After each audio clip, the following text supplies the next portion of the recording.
غریب بندہ بھی نا سوچیں تو وہ 200 سال 100 سال یا 300 سال پہلے جو مغلیہ دور تھا یا بادشاہوں کا دور تھا نا، ان سے بھی اوپر والی زندگی گزار رہا ہے۔ تب بادشاہ بھی ایسی زندگی نہیں گزارتے تھے۔ حضرت عمر کا دور دیکھ لیں تو اس ٹائم کا چاہے امیر بندہ ہو چاہے وہ غریب بندہ ہو، وہ پھر اتنی ناشکری کیوں کرتا ہے؟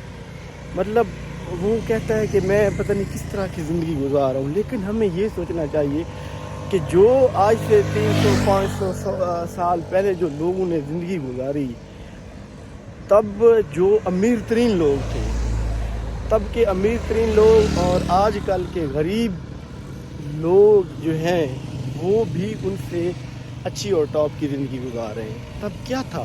نہ یہ موبائل فون تھے، نہ یہ بڑی بڑی گاڑیاں تھیں، ٹھیک ہے، لوگ پیدل سواری کرتے تھے، نہ اس طرح کا کوئی۔ تب تو بادشاہ لوگ بھی گھوڑوں پہ اس طرح کی چیزوں پہ سواری تھی، کوئی V8 نہیں۔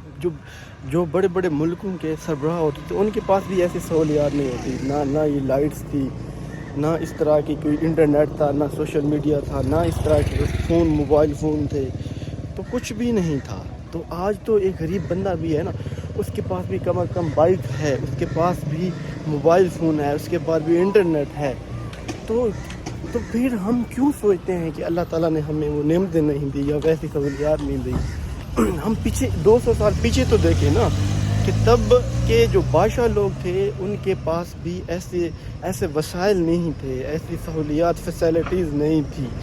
تو اب ہم اس صدی میں رہتے ہوئے کیوں ناشکری کرتے ہیں؟